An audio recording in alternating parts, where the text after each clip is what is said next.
Hi, welcome to Fiberchats. My name is Irina. I'm the host here. And today I have a very young guest, Genesis Hall, who is a quilter, and you are only 14, right? Yes. Well, welcome to my channel. It's good to have you as my. Thank you for having me. So, you have a very interesting story of growing up. You did not grow up in the US. Tell me a little bit about your childhood.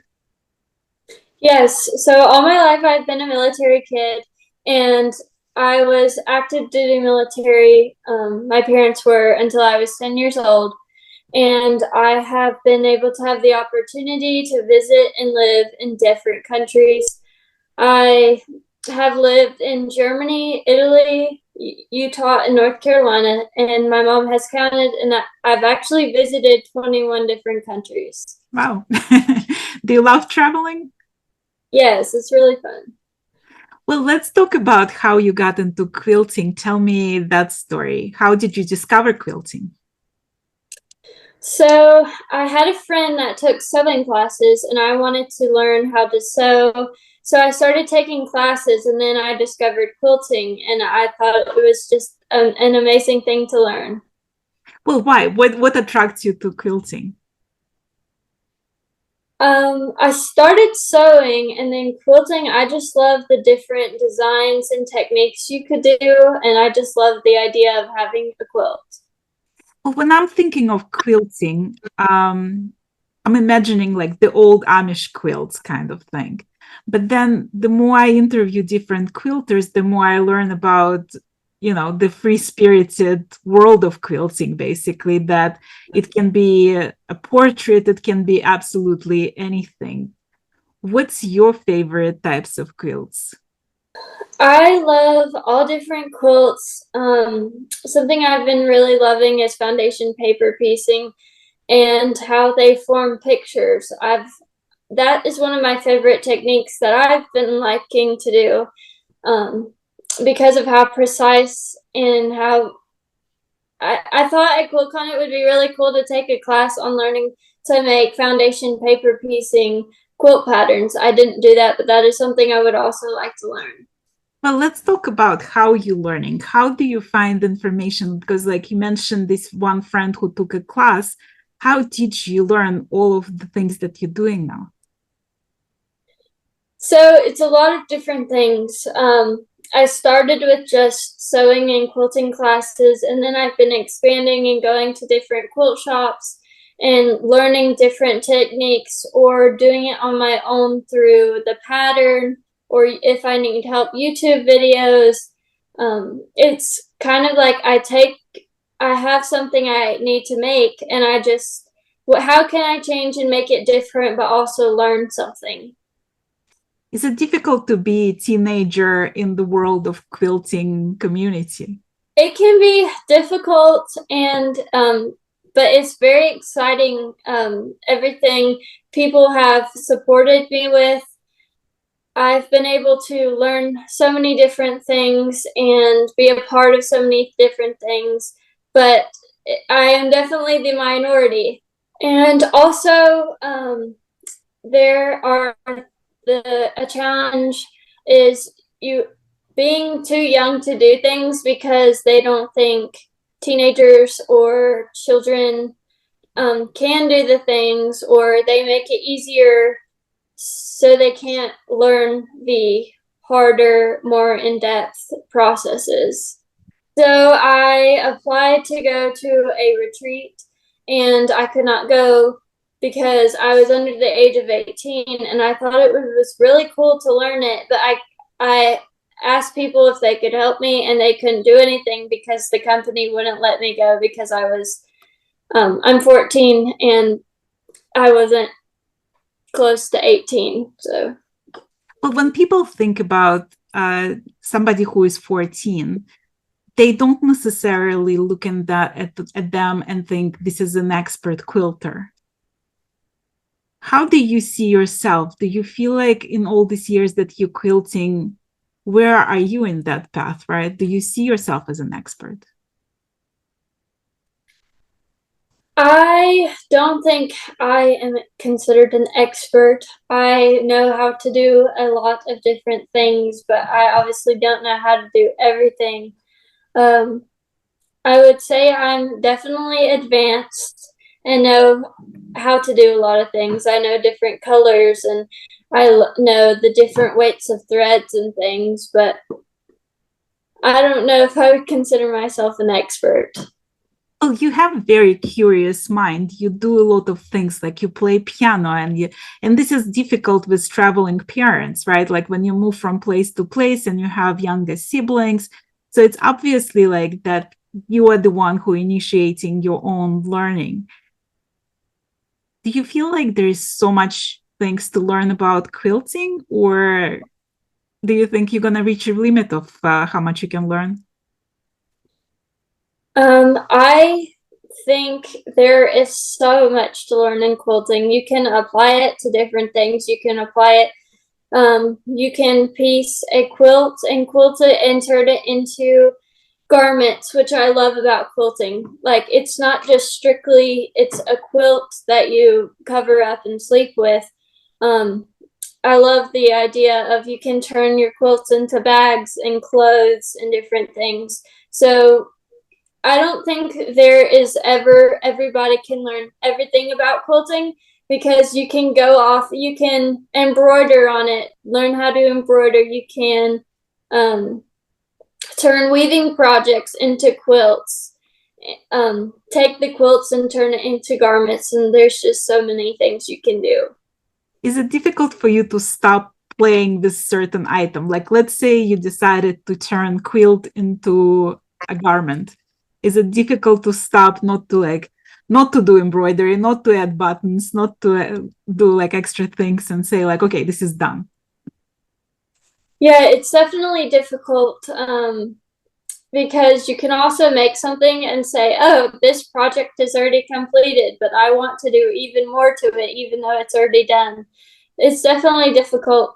You think about it later, like, oh, I made this shirt, but I want to change it and different things. So it's definitely hard to stop. I don't think there's ever a stopping point, but Are you planning to make the entire wardrobe by yourself, for yourself? I would like to try and definitely would like to do more garments this year. It's a time, it's hard to find the time and obvi- to make the whole wardrobe, but I definitely think that would is a really cool idea. Do you have time to just be a kid and do like what other teenagers do, or are you always busy with something in your workroom? Yes, definitely. I'm homeschooled and I have to do school every day like normal kids. And then I love golfing and playing the piano and banjo. So those take up time practicing and doing things for those things. So, and I definitely hang out with friends and do the normal teenage stuff. So, Well, when you go to a show, like you just got invited to H&H Americas, and you're gonna be the keynote speaker there. How does it feel? it's so exciting. I am so excited to do that, and it's just crazy to think that I'm going to be on stage talking to people, and I'm just a quilter, and it's just so exciting to be able to tell people about me and my story. Well, let's talk about fabrics that you use. You've been very fortunate of getting some free samples I've seen on Instagram. How do you get those deals? Through different companies that I have asked to work with, or they work with me, that has been also a huge learning opportunity in itself. For instance, one of the first companies I worked with was I was an Aurifil artisan for Aurifil thread, and I knew nothing about thread weights. So that was a learning opportunity in itself. Usually I apply and or people will ask me, but that's like also learning like the different tools you can use, the different materials of fabric, what you can do with that fabric, the thread weights and things. So that has been a huge helpful learning opportunity in itself. Well, when you first get something for free as a gift from a company, it's always super exciting. Yes. But then after a certain period of time, you develop your own standards of what materials you like to use, what materials are not to your liking. Is it hard to say no to companies when they offer you something? Yes, it's definitely hard. I think I'm getting at the point where I don't I love trying new things, but it's definitely hard if I have something to say not to try other things and stuff. So, but Without also if companies send me things I have already used or things, I love to give it back to the community and do giveaways and different things. So, Well, talk to me about community. Like, how do you find people who inspire you, and how do you find your followers?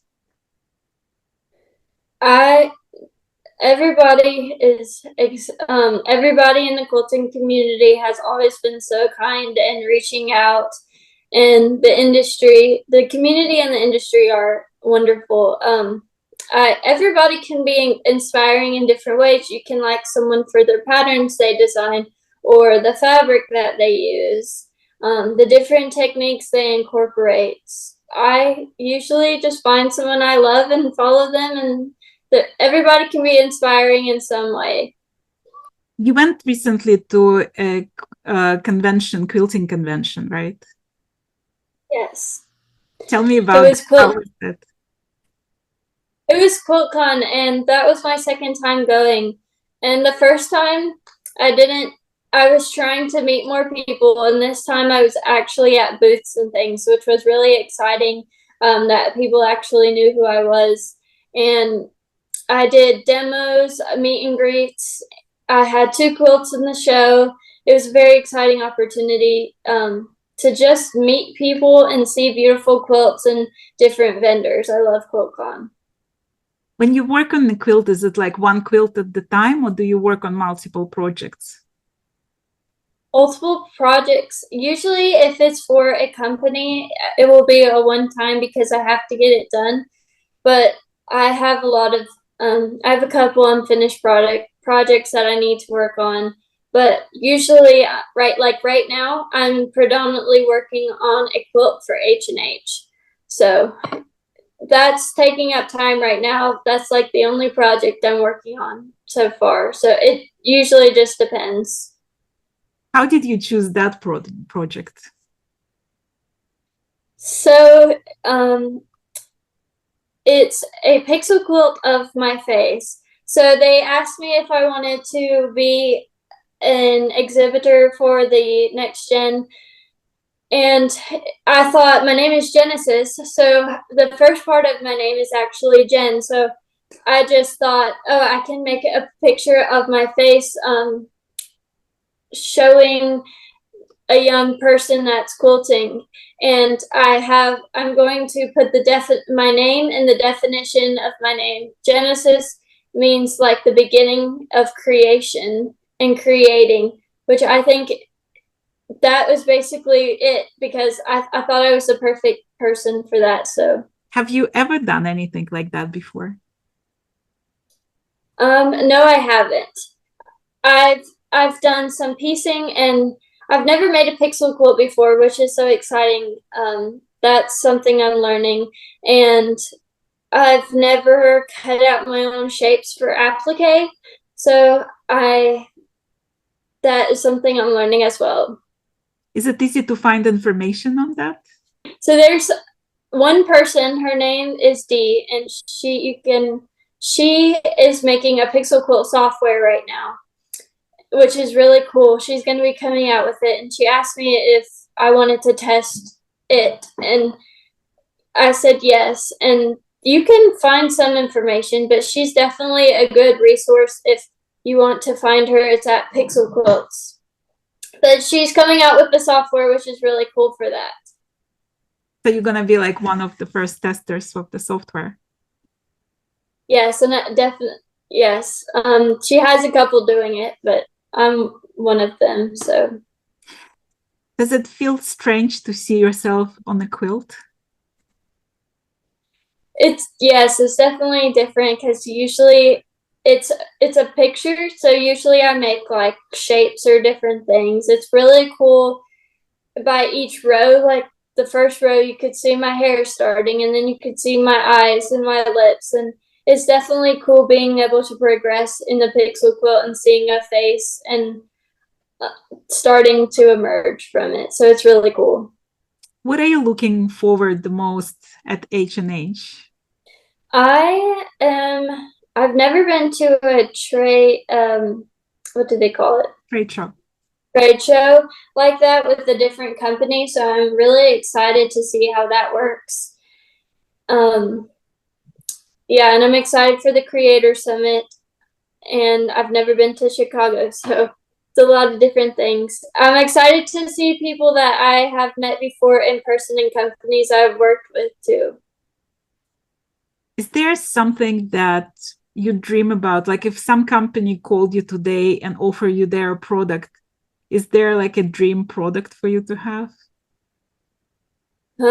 Probably a long arm. I've never used a long arm.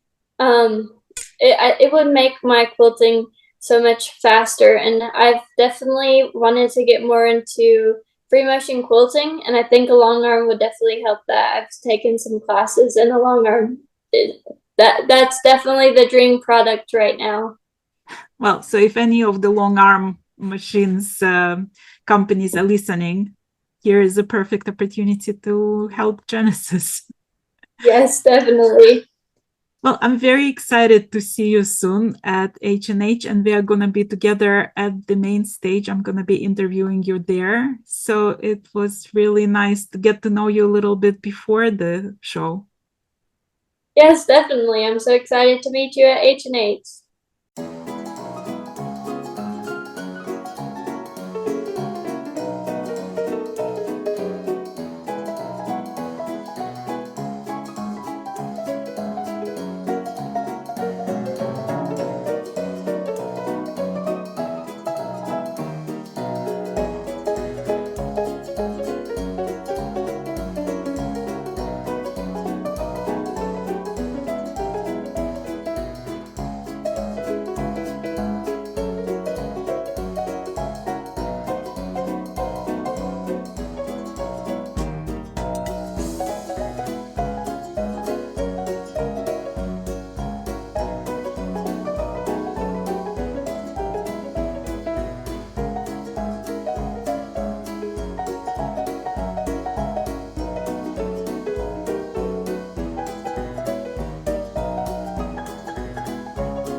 Genesis Hall, and today is February 25th, 2024. We are at Quiltcon in Raleigh.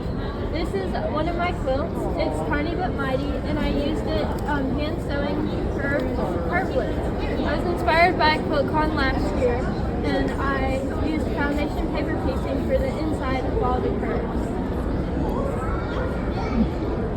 That was great.